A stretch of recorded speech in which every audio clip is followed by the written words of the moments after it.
Señor, gracias por tu palabra, gracias por este día. Nos ponemos en tus manos y ponemos en tus manos este tiempo, Señor, que nos permitas escuchar tu voz y pues podamos responder en obediencia a lo que tú nos muestras. En el nombre de Jesús. Amén. Ok, Isaías 59. Ya estamos, no al punto de terminar, pero sí ya hemos avanzado en el libro de Isaías. Llevamos más de un año estudiando verso a verso y hoy llegamos a un capítulo que es la puerta de esta siguiente etapa en la que vamos a estar hablando con claridad acerca del Mesías. Y esta puerta es como un enlace, porque, por ejemplo, el capítulo anterior, el capítulo 58, nos hablaba del ayuno, de lo que Dios espera acerca del ayuno, lo que, como el pueblo, acuérdate que el pueblo está religiosamente haciendo lo correcto, pero el corazón está apartado. Por eso les dice, el ayuno, están haciendo ayuno, pero ¿de qué me sirve ese ayuno si es solo un acto ritualista? Bueno, el capítulo 59 les va a explicar el problema. El pueblo va a reconocer la realidad y Dios va a traer la solución. Entonces, capítulo 59 dice,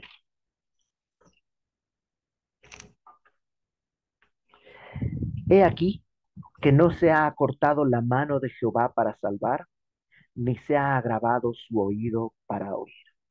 Lo primero que dice Isaías, Dios a través de Isaías, es que el problema no es Dios. O sea, entre tú y yo, el problema no es que Dios, eh, esto de que se acortó su mano es que es incapaz. Ustedes conocen ese dilema bastante conocido y realmente, pues ya la gente que te lo recita generalmente es gente que no ha leído mucho, ¿no? Él leyó algo de la superficie y te dice, el dilema es este. Si Dios es bueno, ¿por qué permite el mal? Hay dos opciones. Tal vez no es bueno, o si es bueno, no es todopoderoso. No puede, no puede, porque si fuera todopoderoso y bueno, quitaría el mal. Entonces, al ver el mal, en realidad, o Dios no es bueno, o Dios no es todopoderoso. Si Dios no es bueno, no hay por qué alabarle, no es bueno. Y si Dios es bueno, pero no es todopoderoso, entonces no es Dios como lo entendemos, por tanto no es digno de alabanza. Ese tipo de dilemas son comunes, la gente, ¿no?, se los dice con una especie de, ¡ja! Miren lo que se me acaba de ocurrir. Cuando ese dilema existe desde hace siglos y tiene respuesta desde hace siglos. Hay muchas respuestas filosóficas al respecto que tienen que ver con lo que es bueno y malo a nuestros ojos. Por ejemplo, hay cosas que para mis hijos son malísimas, como por ejemplo limitarles una comida, limitarles una salida, mandarlos a dormir. Para ellos eso es malo y yo sería malo si lo llevo a cabo, pero yo tengo una perspectiva mucho mayor y yo sé lo que les conviene, aunque ellos lo perciban como malo. Esa es una respuesta filosófica, si tú quieres, pero hay una respuesta bíblica y está aquí. Dice, no es que la mano de Dios se cortó para salvar, no es que Dios es incapaz, no es, híjole, eso de que la mano se cortó es como, se acortó es como que no alcanza, ¿no? Te quería ayudar, pero híjole, no alcancé a ayudarte. Dice, no, no es eso, ni tampoco es que Dios no escucha, es indiferente. No, clamo, Dios, ¿por qué? ¿Por qué? ¿Por qué? Y Dios como que, pues él no se da cuenta porque está en su nube haciendo, pues quién sabe qué estará haciendo, pero simplemente está fuera de la imagen, ¿no? Entonces, ni uno ni otro. Ni Dios se ha cortado para salvar, ni Él no escucha, es indiferente. Sino que, versículo 2 ahí está la respuesta, el problema es que vuestras iniquidades han hecho división entre vosotros y vuestro Dios. Y vuestros pecados han hecho ocultar de vosotros su rostro para no oír. El problema no es Dios, el problema somos nosotros. Nosotros somos los que, bueno, Nuestro pecado es lo que ha hecho esta separación entre Dios y yo, y nuestro pecado es lo que ha hecho que Él, digamos, no pueda escucharme, porque evidentemente si yo soy dominado por mis iniquidades, ¿qué es lo que voy a pedirle a Dios? El resultado de lo que hay en mi corazón. Voy a pedir lo que yo quiero para mi beneficio, sin importar los de los demás. Ahora, hay que entender esto también en el contexto en el que se está diciendo. ¿Y cuál es ese contexto? Es un libro profético en el que Dios está tratando un tema en particular. Porque si esto tú lo empujas, al día de hoy dirías, entonces, ¿ves? Hay una división entre Dios y nosotros. Sí, pero el día de hoy sabemos que Dios atravesó esa división con la cruz. De tal manera que el escritor de Hebreos que dice que Dios ha abierto un camino nuevo y vivo a través del velo que es su propio cuerpo. O sea, esta es nuestra realidad sin Cristo. Y Dios atraviesa esa distancia, no nosotros. No hay un momento en el que nosotros decimos, ya lo logré. No, no somos nosotros, es Él quien va a atravesar esta brecha. No es que grité tan fuerte que Dios me oyó. Él sabe que mi clamor es egoísta y por eso viene a pagar por mis pecados para que entonces su espíritu en mí me permita a mí clamar como a Dios le agrada, que es lo correcto. Entonces te digo, hay que verlo como la escena en la narración que se está dando. Versículo 3. Entonces, lo primero que plantea es que el problema eh, no es Dios, o su incapacidad para salvarnos o algo así, sino el problema es nuestro pecado. Y acá nos describe, pues, cuando hablamos de pecado, ¿de qué estamos hablando? Versículo 3. Porque vuestras manos, y te vas a dar cuenta que aquí toca manos, labios, pies, o sea, como que describe todo el cuerpo, como un sentido de nuestra naturaleza entera. Vuestras manos están contaminadas de sangre, vuestros dedos de iniquidad. Lo que hacemos es perverso. Ahora, a lo mejor tú nunca has matado nada, ni a nadie. ¿Será entonces que mis manos no están contaminadas de sangre? Probablemente no, porque a lo mejor no has matado porque estás bien educado, entiéndase, has aprendido a dominar tus instintos, pero si se hiciera lo que está en tu corazón, tus manos escurrirían sangre. ¿Cuántas veces, no? Eh, entonces, número uno, las manos. Número dos, vuestros labios pronuncian mentira, habla maldad vuestra lengua, ¿no? Tu labio, tu lengua. No hay quien clame por justicia ni quien juzgue por la verdad. Lo que tu boca hace, lo que mi boca hace es la mentira, la injusticia, pero nunca hay un clamor, un deseo a la verdad, a lo justo, a lo recto. Dice, no hay quien clama por la justicia, ni quien juzgue, diferencie, ¿no? Por la verdad. Confían en vanidad, ¿no? Oramos, por decirlo, a nuestros dioses falsos, ¿no? Ya sea de una manera literal, con altares falsos en el tiempo de Isaías, o el día de hoy a lo mejor no, yo voy a la iglesia, creo en Dios, pero mi confianza está realmente entonces, cuando tengo un problema económico, primero le llamo al banco en vez de ponerme de rodillas ante Dios. Y eso es eso, estoy clamando a la vanidad, estoy clamando a lo vano. Y hablan vanidades, conciben maldades y dan a luz iniquidad. Ten en cuenta que en la Biblia la boca es lo que expresa lo que está en el corazón. O sea, no es, la boca no es algo es suelto.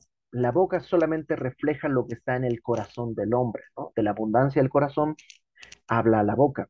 Y lo que está diciendo es eso, en su corazón, ¿qué es lo que tienen? Están concibiendo, la concepción es el momento en el que se fecunda el óvulo, ¿no? Entonces se concibe maldad y da a luz iniquidad.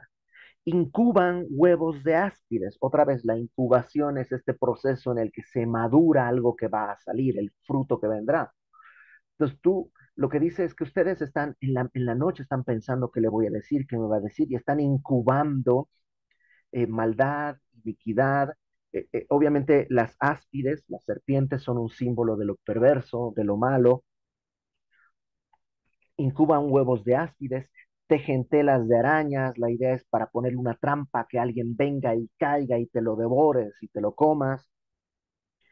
Eh, el que comiere de sus huevos morirá, y si los apretaren saldrán víboras. O sea, no importa el contacto que tengan contigo, la cuestión es que somos perversos. Y todo esto, si tú lo recuerdas, te va a sonar mucho a lo que Pablo hace en Romanos 3. Hace Pablo una ensalada de distintos pasajes para hablar de lo que los teólogos llaman la perversidad humana, ¿no? El estado caído de la perversidad humana. Y habla de esto, versículo 6. Sus telas no servirán para vestir, ni de sus obras serán cubiertos. O sea, lo que haces no te sirve, no funciona. Sus obras son obras de iniquidad, y su obra de rapiña, y obra de rapiña está en sus manos. La rapiña es el comerte algo que está muerto. Diríamos hoy, hacer leña del árbol caído. Entonces, la perversidad de ir al más débil, al más desprotegido. Versículo 7. Sus pies corren al mal, se apresuran para derramar la sangre inocente. Ya tenemos manos, tenemos labios, boca, lengua, tenemos pies que corren a derramar sangre. eh, Sus pensamientos, ya estamos ya directamente en la parte de la mente o del corazón. Pensamientos de iniquidad, destrucción y quebrantamiento hay en sus caminos. Total, no conocieron camino de paz, ni hay justicia en sus caminos. Sus veredas son torcidas, cualquiera que por ellas fuere, no conocerá paz. Este diagnóstico es contrario, totalmente opuesto al diagnóstico humanista que te dice que el hombre es bueno por naturaleza, la sociedad lo corrompe, pero en realidad lo que Dios dice es, no, el hombre por naturaleza es eso, desde la caída, desde el pecado. Esta es nuestra naturaleza, esto es lo que tenemos y lo que somos. Como resultado, pues la sociedad que hay, la sociedad en la que vivimos, en la que hay rapiña, ¿no? Tratas de comer al más débil, hay, tus pies corren a derramar sangre. eh, Estos programas de chismes y todo son los más exitosos porque básicamente es eso, es alguien te está mostrando cómo corre a derramar sangre sobre la vida y el escarnio de otros. Esta es la sociedad que tenemos, esto es lo que vivimos, esto es lo que somos, y esto es lo que ha hecho división entre Dios y nosotros.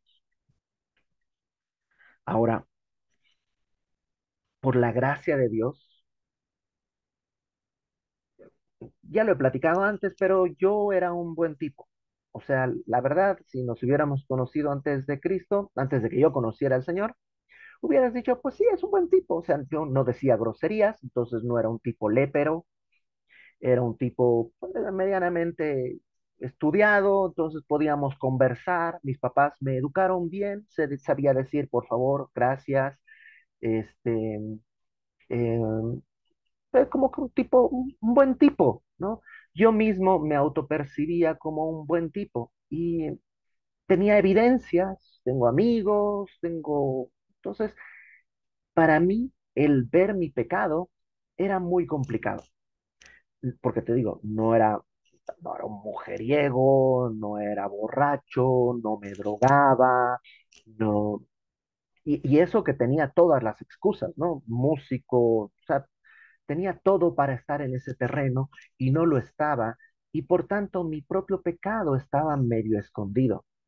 Es hasta que el Señor viene a mi vida y abre mis ojos que te puedes dar cuenta, ok, aquí hay algo mucho más perverso. Mira, yo pensé que esto era una obra de arte y resulta que son serpientes que estoy cultivando. Yo pensé que con mis manos hacía cantar la tierra, y resulta que en realidad son manos que salen a asesinar al primero que esté. Yo pensé que mi lengua era pluma cual escribiente que dibujaba en el aire sonetos y resulta que en realidad es veneno de áspides. Y eso es un milagro, es el primer milagro que uno atestigua cuando viene el Evangelio, te das cuenta de tu naturaleza.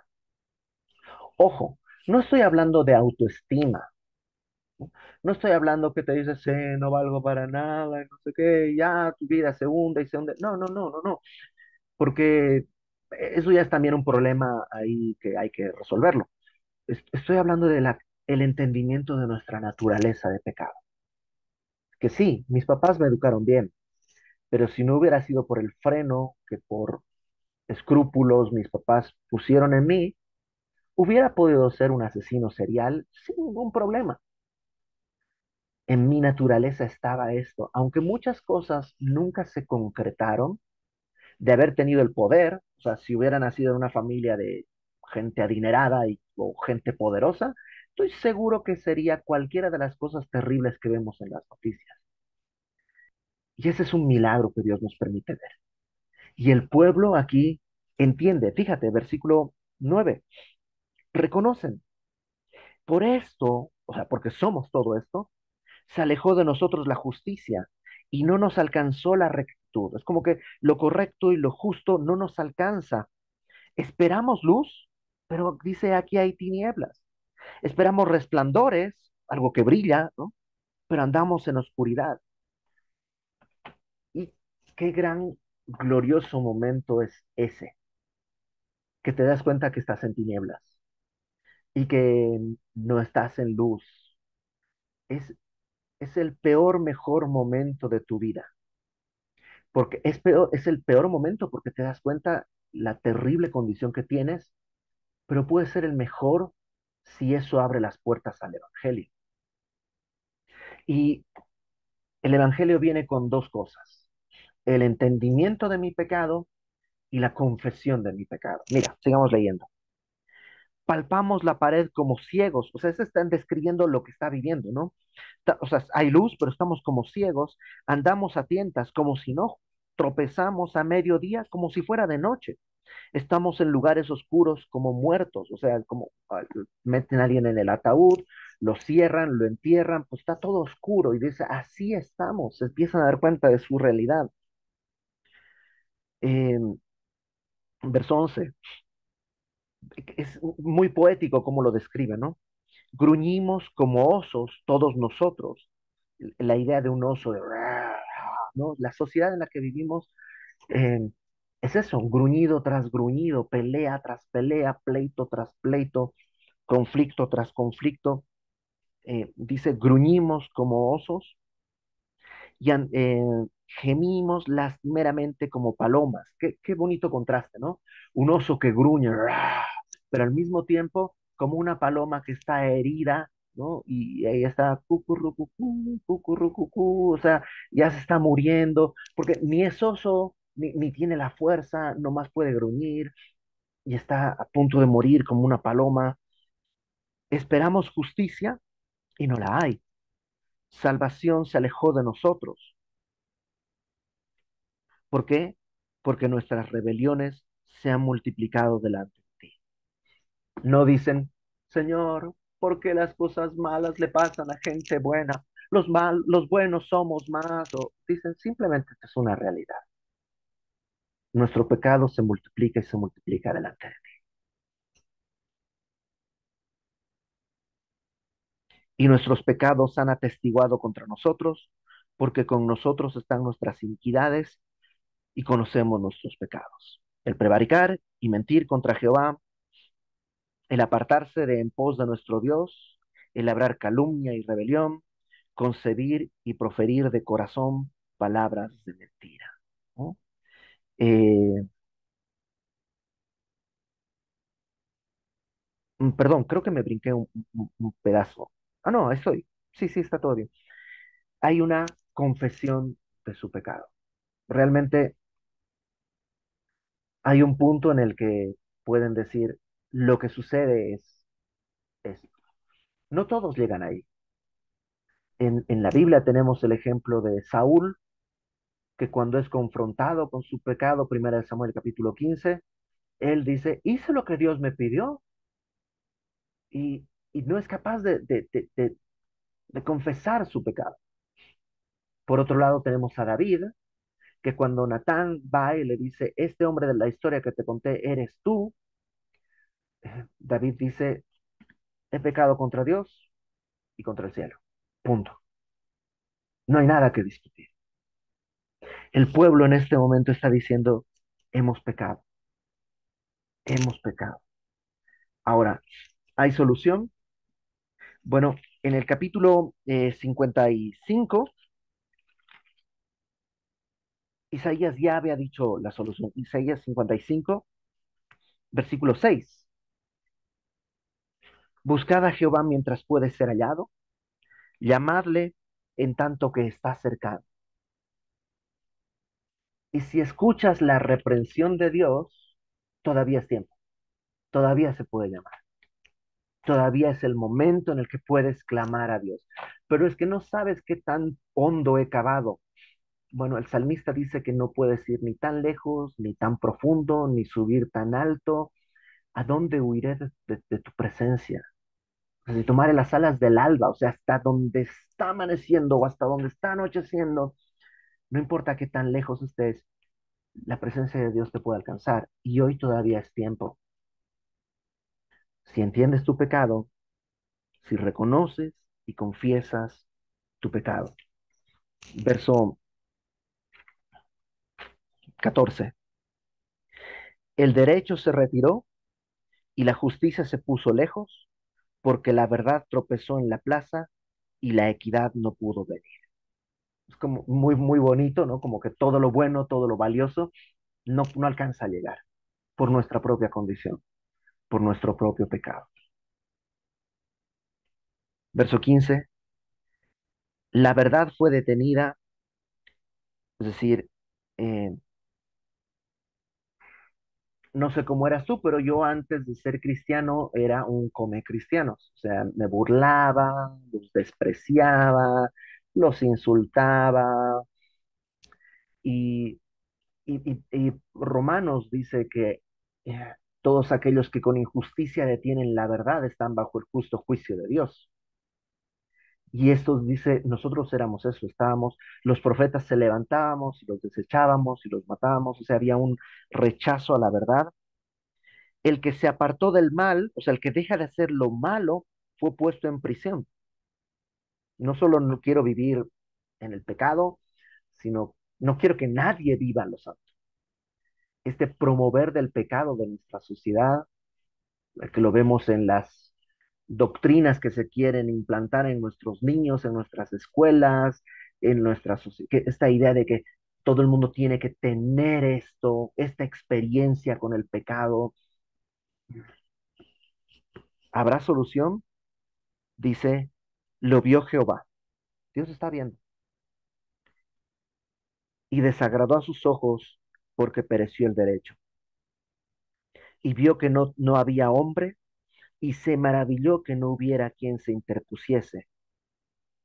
Dios dice, no hay nadie que venga a intervenir, nadie que venga a interceder. Y creo que, obviamente, todo esto es lenguaje poético, ¿no? Pero es algo que tú y yo también tenemos que recibir. Vivimos en una sociedad así, que tiene labios mentirosos, que tiene manos contaminadas de sangre. Y si Dios preguntara, ¿alguien está intercediendo? Podríamos decir, Señor, ¿yo? O Dios diría, ¿no hay nadie intercediendo? ¿Nadie está orando? Viene tiempos de elecciones y es muy fácil hablar mal de todos los candidatos. Y digo que es muy fácil porque se ponen de pechito. O sea, todos los candidatos se ponen de pechito para que uno se burle de ellos. Y esto te lo digo en cualquier país. O sea, yo sé, mi opinión, esto es opinión personal, no es opinión de la iglesia ni de Semilla. Ahora sí que la opinión vertida en este momento es opinión, no es la Biblia, es mi opinión personal, personal, personalísima. Yo no creo que haya un cristiano que aguante estar en política. Puede haber cristianos que intentan entrar en el mundo político con muy buen deseo. Yo creo que sí. Que hay personas que quieren entrar y hacer una vigilia. Creo que sí, pero creo que eso se queda en la parte más baja y más externa. Los de la cúpula, yo creo que evidentemente no son cristianos. Si fueran cristianos, yo creo que no estarían ahí. Mi opinión personal. Y si no son cristianos, ¿qué hay que hacer? Orar por ellos. No lo digo como desprecio, lo digo como necesidad. No son cristianos, creo yo, por tanto, necesitan nuestras oraciones. Y nosotros necesitamos orar por ellos, porque dice Pablo, para vivir quieta y reposadamente. Y por eso desde hace algunos meses nosotros en la iglesia siempre oramos por las autoridades, porque necesitamos orar por las personas que Dios ha levantado en eminencia. No importa si son de tu partido político, de tu elección, no importa si son de tu perfil ideológico, tienes derecho a tener cualquier perfil ideológico, pero tenemos la obligación de orar por todos. Si Dios preguntara, oye, ¿hay alguien intercediendo? Podríamos decir, yo, Señor, por tu vecino, el que escucha reggaetón, por tu compañero de trabajo, o sea, ¿quién va a orar por ellos? Sí, Dios está viendo y Dios va a llevar a cabo su propósito, pero ¿quién está orando ahorita? Entonces dice que Dios se saca de onda. Dice, no hay nadie. Se maravilló. La idea de maravillarse no es que maravilla, sino se sorprendió que no haya nadie que, que esté intercediendo.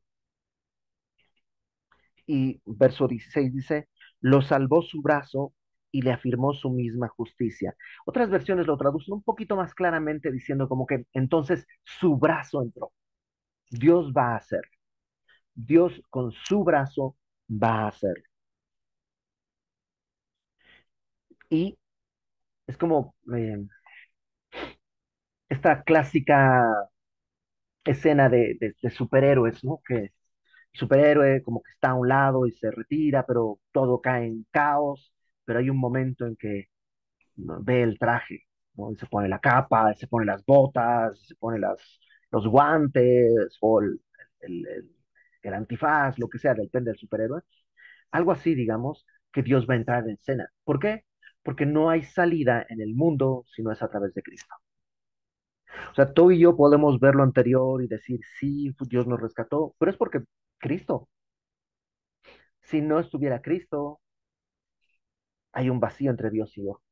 Hay una separación entre Dios y yo por mis pecados. Entonces Dios lo que hace es vestirse para salir. De justicia se vistió como de coraza. En- la coraza es este peto que se ponen los, los guerreros para, pues, para proteger el corazón. Entonces Dios sale con un corazón de justicia, con yelmo de salvación en su cabeza, como que en su mente estaba la salvación que él necesitaba orar a favor nuestro. Tomó ropas de venganza por vestidura y se cubrió de celo como de manto.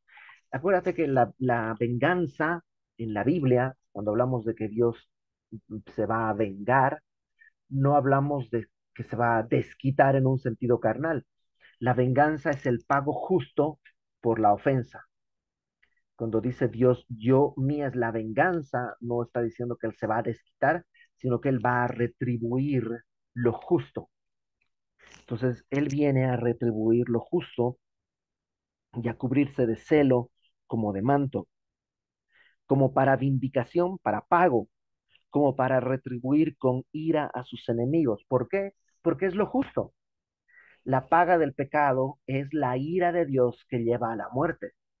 Es decir, no es que está Dios excediéndose, es que esto es lo correcto. L- l- Ante lo que vimos, Él se viste de justicia para venir a traer la retribución y el pago, y a dar el pago a sus adversarios, y el pago dará a los de la costa. Y temerán desde el occidente el nombre de Jehová, y desde el nacimiento del sol su gloria, porque vendrá el enemigo como río, mas el espíritu de Jehová levantará bandera contra él. Entonces, el enemigo se levantará contra él como un río, pero ¿quién puede hacer algo contra Dios? Ahora, lo maravilloso de esto es que Dios lo hizo. Se vistió de justicia, se puso el yelmo de salvación, trajo todas las ropas para la venganza, pero él bebió la venganza. Él tomó la copa de la ira. Él recibió en sí mismo este pago que nos correspondía, lo absorbió él en su propio cuerpo. Él recibió este pago. Sí se efectuó. O sea, si hiciéramos la contabilidad, ahí está la factura. Está, ¿salió la factura? Sí. ¿Se cobró? Sí. Aquí está todo. Legalmente está hecho para que tú y yo podamos cerrar esa brecha y a través del sacrificio de Cristo por fe poder recibir lo que va a venir en el capítulo 60. Antes de llegar al capítulo 60 hay una cosa más. Vendrá el Redentor a Sión, el Mesías, porque no hay otra manera, y a los que se volvieren de la iniquidad en Jacob, dice Jehová. Sí, la iniquidad sigue ahí, pero podemos volvernos, podemos darnos la vuelta y Él vendrá a abrazarnos. Y este será mi pacto con ellos, dijo Jehová. El espíritu mío que está sobre ti y mis palabras que puse en tu boca no faltarán de tu boca, ni de la boca de tus hijos, ni de la boca de los hijos de tus hijos, dijo Jehová, desde ahora y para siempre. Lo que está diciendo es, el espíritu que yo te di, Isaías, ese espíritu que está en tu boca, va a ser de generación en generación. No voy a dejarlos abandonados, voy a seguir ahí con ellos uno y otro y otro y otro. Y eso es lo que Dios quiere. Y no importa si ya eres cristiano o no, todos necesitamos volver al punto diariamente de recordar nuestra necesidad. Que en mi naturaleza, entre Dios y yo, hay una brecha enorme. Y que es a través de la obra de Cristo que puedo entrar a su presencia. Yo sé, es muy lo normal, es el Evangelio, pero eso es, no hay otro tema en la Biblia. No hay aquí, bueno, mira, esto representa y que cuando la... No, es así de sencillo. El diagnóstico es este. Dios no se ha acortado para salvar, ni se ha ensordecido para no oír. Mi pecado ha hecho una brecha entre Dios y yo. Pero si yo lo reconozco y yo lo confieso, si yo entiendo cuál es mi naturaleza y que las consecuencias de mi pecado son las cosas que pueden estar alrededor destruyendo mi vida, porque ya no hay verdad, ya no hay justicia, porque todo está roto alrededor de mí. Si yo lo entiendo, si entiendo y creo que Cristo al ver eso se levantó y vino en sí mismo a recibir el pago justo, entonces el Espíritu estará, que estuvo sobre Isaías, estará en mi boca y no lo vamos a estudiar, pero déjame leer lo que dice el capítulo 60. Entonces, levántate, resplandece, porque ha venido tu luz y la gloria de Jehová ha nacido sobre ti. Y es así de sencillo. Entonces, ¿qué te parece si nos tomamos un segundo para orar y para pedirle a Dios que, número uno, que ponga en nosotros este corazón de intercesión, que podamos orar por aquellos que no conocen y podamos hablarles el Evangelio a todos aquellos que lo necesitan, que somos todos. Y número dos, que si de alguna manera hemos olvidado nuestra necesidad, que si de alguna manera, es que en realidad ya estamos bastante limpios, ¿no? Ya no hago lo que hacía, o por lo menos ya no tanto, y empezamos a tener esta idea de que ya no necesito tanto de Dios, pero en realidad nuestra necesidad no ha cambiado. Nuestra necesidad sigue siendo la misma hoy tanto como el día en que le conocimos. Vamos a orar. Señor, ayúdanos a entender, a ver, a creer nuestra necesidad, que no ha cambiado, que sí, la diferencia es que te hemos conocido, hemos saboreado tu salvación, hemos saboreado tu palabra, hemos entendido, hemos visto la gloria de tu nombre, pero nuestra necesidad no ha cambiado. Perdónanos si hemos llegado a pensar que ya estamos, que somos distintos en nuestra naturaleza y que podemos hacer las cosas independientemente de ti. Llévanos nuevamente a ese lugar en el que reconocemos nuestra necesidad. Y también, Padre, ayúdanos a no quedarnos callados, ni en nuestros tiempos de oración, ni en nuestros tiempos de convivencia, que podamos anunciar tu evangelio ante tantos que aún sin saberlo lo necesitan, como cuando nosotros no sabíamos que te necesitábamos. Todo lo ponemos en tus manos, en el nombre de Jesús, Señor. Amén.